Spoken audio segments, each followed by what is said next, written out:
Salam. Biz süni intellektin təhsil sistemində tətbiqlərinə dair bir neçə deməli video çəkmək qərarına gəldik. Bunun səbəbi bugün dünya təhsil sistemində gedən sürətli rəqəmsal transformasiya prosesləridir və bizim ölkəmizin təhsil sistemində bu proseslərin ləng getməsi səbəbilə biz bu təşəbbüsdə bulunduq və məqsədimiz deməli müəllimləri, tələbələri, şagirdləri, valideynləri təhsildə gedən rəqəmsal transformasiya prosesləri, süni intellektin təhsilə təsiri, təhsil fəlsəfəsində, təhsilin paradigmasında təsiri bu məsələlər haqqında nisbətən ətraflı məlumatlandırmaqdır. Bildiyiniz kimi bu yaxında Elmlər Akademiyasının 80 illik ilə əlaqəli yubiley tədbiri oldu. Ölkə prezidenti cənab İlham Əliyev həmin tədbirdə geniş məruzə elədi. Ölkənin elm təhsil sistemi haqqında fikirlərini bildirdi, vəzifələr təyin elədi və həmin vəzifələrin bir istiqaməti də süni intellektin ölkədə istifadəsi, tətbiqi, inkişafı, genişləndirilməsi məsələləridir. Bundan əvvəl, ilin əvvəlində deməli, ölkədə rəqəmsal transformasiya haqqında prezidentin sərəncamı oldu. Mart ayında süni intellektin inkişafı ilə əlaqəli dövlət proqramı oldu və müəyyən işlər gedir. Amma təhsil sistemində, təhsil sistemi ümumən geniş bir sahədir. Geniş olduğuna görə də ətalətlidir. Ətalətli olduğuna görə də yeniliklərə reaksiya verməsi biraz ləng gedir. Və digər səbəblərdən də, yəni təhsildə bizdə tək bir rəqəmsal transformasiya yox, təhsilin bütün istiqamətlərində bizim problemimiz var. Ona görə də təhsil sistemində bu proseslər ləng gedir. Və biz bu məqsədlə deməli belə bir neçə video çəkmək istədik, maarifləndirici. Ümumən dünyada bu günlər çox maraqlı, həm də narahat edici bir proseslər gedir texnoloji baxımından. Süni intellekt sürətlə inkişaf edir. Hətta dünyanın lider ölkələri də müəyyən qədər bundan ehtiyatını bildirirlər, narahatlığını, həyəcanını bildirirlər. Gələcəyinlə bağlı ki, süni intellektin inkişafı bəşəriyyətə nə dərəcədə faydalı və yaxud da ziyanlı ola bilər. Hələ buna dəqiq bir qiymət verə bilmirlər. Amma buna baxmayaraq inkişaf gedir və biz də bu inkişafdan geri qalmamalıyıq və bacardığımız qədər də bu sahəni bəşəriyyət olaraq insanlar bu sahəni öyrənib nəzarətdə saxlamalıdır və bundan daha səmərəli, rasional istifadə yollarını fikirləşməlidir. Süni intellektin ən çox təsir edəcəyi sahə təhsildir. Ona görə ki, süni intellekt insana təsir edir. İnsanın düşüncəsini, beynini, dünya görüşünü, təfəkkürünü, hər şeyi deməli insanın intellekti ilə bağlı olan, təbii intellektlə bağlı olan hər şey dəyişəcəkdir. Çünki süni intellekt insana xas olan, intellektlə xas olan bir şey funksiyaları öz üzərinə götürür və insanı müəyyən məsələlərdən azad edir. Və insan orada öz mövqeyini müəyyən etməlidir. Bu işlərin hansı hissəsi süni intellektin üzərində olmalıdır, hansı hissəsi mənim üzərimdə olmalıdır və belə bir simbiozla, yəni süni intellektlə silahlanmış insanın fəaliyyəti, həyatı, yaradıcılığı bu belə bir problemlər var. Və təhsil sistemi də gələcəyə yönəlli olduğuna görə, insan kapitalı, insan intellektini formalaşdırdığına görə təhsildə buna daha böyük ehtiyac var və bu ümumiyyətlə təhsilin fəlsəfəsini dəyişir, təhsilin paradigmasını dəyişir, məqsədlərini dəyişir, texnologiyasını dəyişir, metodlarını dəyişir. Yəni təhsilə dair nə varsa bizim bildiklərimiz bu vaxta qədər hamısı qaldı dünən. Bugün və sabah süni intellektin təsirinlə təhsil sistemi sürətlə dəyişəcəkdir. Müəllimin rolu da dəyişəcək, müəllimin funksiyası dəyişəcək, kurikulumlar dəyişəcək, dərsliklərin məzmunu tam dəyişəcəkdir. Yəni, az vaxtın ərzində çox sürətli dəyişikliklər gözlənilir və təbii ki, biz 30 ilin ərzində təhsil islahatında ənənəvi klassik təhsil sisteminin islahatını aparanda da bu qədər problemlərlə rastlaşdıq, bu qədər islahatda uğursuzluqlar elədik və Təhsil Nazirliyinin də etiraf elədiyi kimi tərsinə qurulmuş bir təhsil sistemi yaratdı. İndi belə bir zamanda süni intellektlə əlaqəli təhsildə gedən transformasiya bu artıq islahat deyil. Bu transformasiyadır. Bu çox dərin köklü dəyişikliklər tələb edəcəkdir və biz burada artıq hansısa bir ölkələrin təcrübəsindən də tam istifadə edə bilməyəcəyik. Ona görə ki, o ölkələrin özləri də bizimlə elə təxminən paralel ya bizdən biraz əvvəl bu prosesləri yaşayırlar, eləyirlər və hələ məlumdur olan elədiyi nəzərdə düzdür, səmərəlidir. Yəni bizim kimi böyük olmayan ölkələrin və ümumi insan kapitalının potensialının zəif olan ölkələrin və maliyyə imkanları da məhdud olan ölkələrin belə təhsil sisteminin belə transformasiya olması, elminin zəif olduğu bir mühitdə bu bizim həqiqətən bir imtihandır. Həm xalqımıza, həm dövlətimizə, həm təhsil sistemimizə. Xüsusən də nəzər alsaq ki, bizdən qonşu dövlətlər var.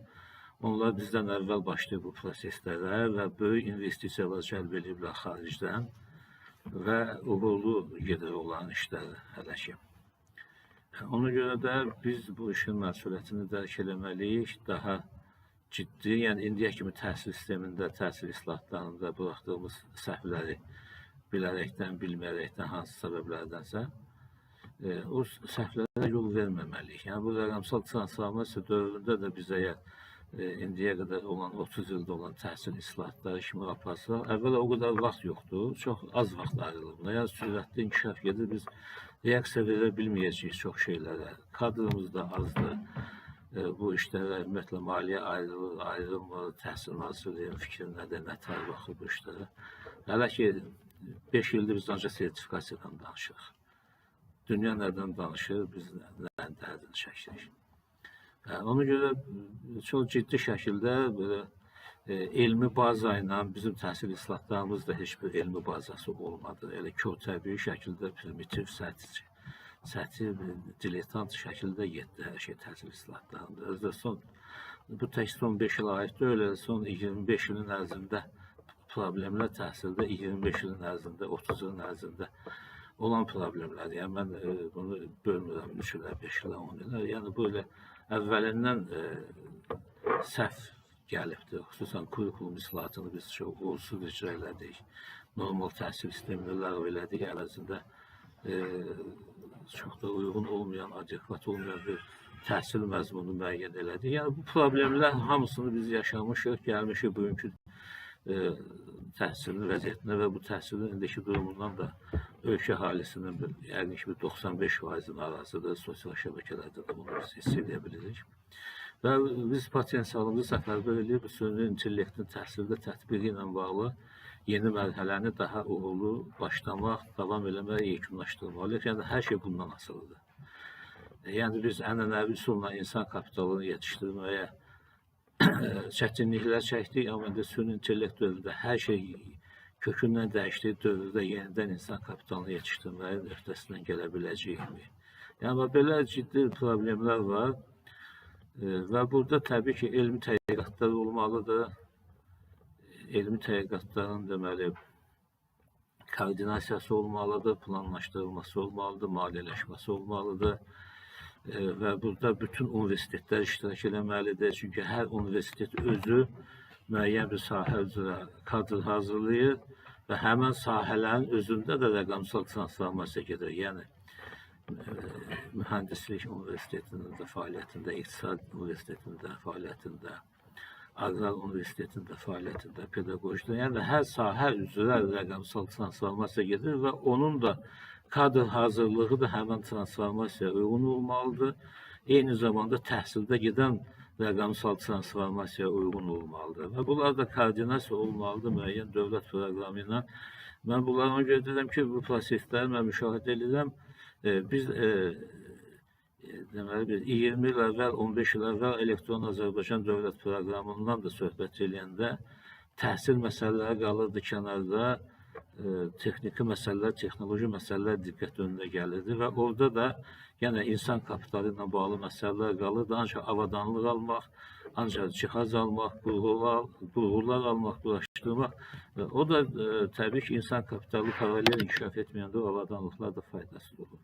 Təhsildə də onun kimi. Təhsil sistemi üçün ayrıca deməli, təhsilin rəqəmsal transformasiyası üçün bir ölkədə bir proqram yaradılmasına ehtiyac var.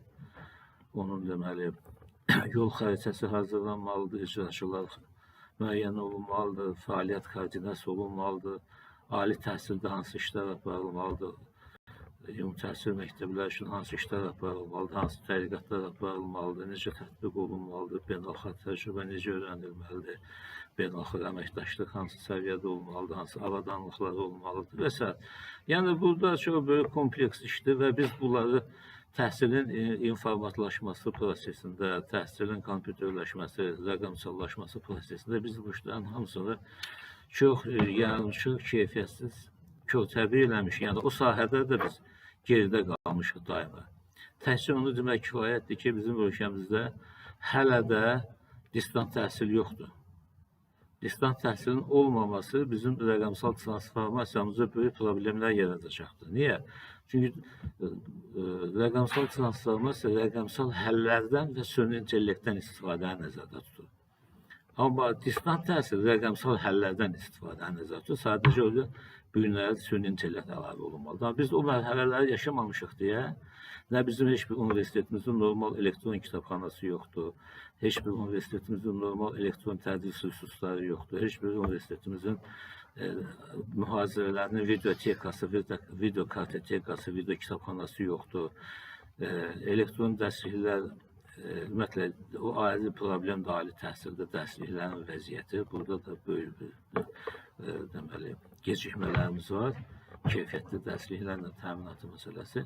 Yəni, bunların hamısı elektron formada olmalı idi distant təhsil mərhələsində. 20 ilin ərzində çox böyük bir inadla Təhsil Nazirliyi buna daim mane olub. Səbəbini şəxsən mən bilmirəm və heç kəs də anlaya bilmir niyə Nazirlik bu mövqedədir. Özləri də izah eləyə bilmirlər.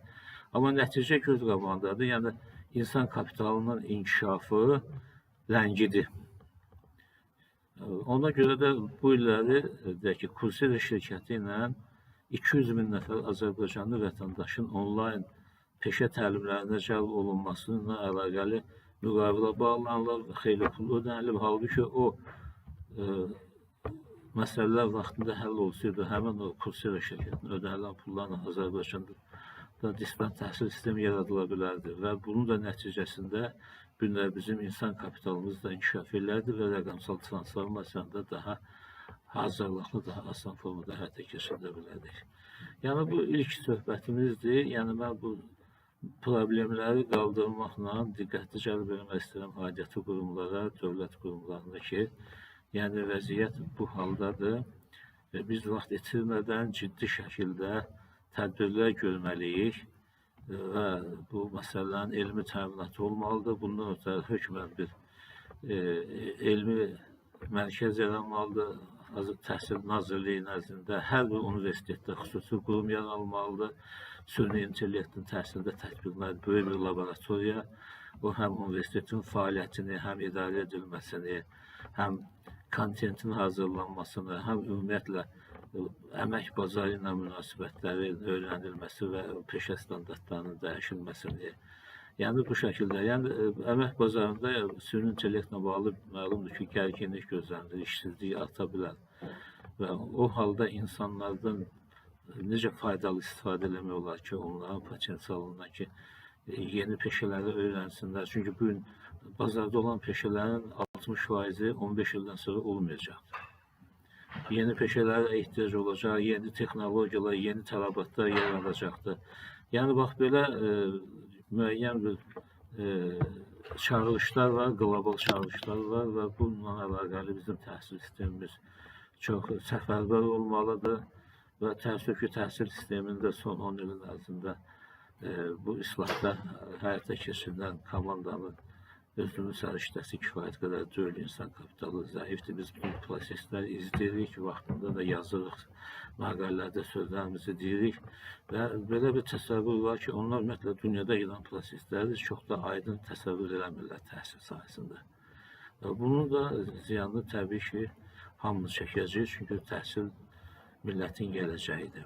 Və ona görə də mən bu çıxışımla sonra gələcəkdə sağlıq olsun, bir neçə belə xüsusi çəkilişlər eləyəcək ki, təhsil sistemində bunun istifadəsi, hansı problemləri var, hansı həll yolları var, nə etməliyik. Yəni, bir müəyyən qədər addımlar atmalıyıq ki, ölkə rəhbərliyinin süni intellektin yaradılması, inkişafı, tətbiqi ilə əlaqəli qoyduğu məsələləri təhsil sahəsində reallaşdıra bilək. Və bu müəllimin də deməli, formatın dəyişəcək, tələbənin də formatın dəyişəcək, alimin də formatın dəyişəcək. Hamı tamam başqa formatda, başqa düşüncədə, başqa fəaliyyət çərçivəsində yaşayıb fəaliyyət göstərəcəklər. Bu çətin işdə mən bütün həmkarlarıma uğur arzu edirəm və düşünürəm ki, bizim Qarabağda zəfərimizin davamı ilə biz elmdə, texnologiyada, iqtisadiyyatda bu uğurumuzu davam eləməliyik. Bayaq söylədiyim kimi, sərhəd ayında eşidirik ki, çox güclü işlər gedir, investisiyalar gedir bu sahələrə. Biz də çalışmalıyıq, geri qalmıyıq. Sağ olun.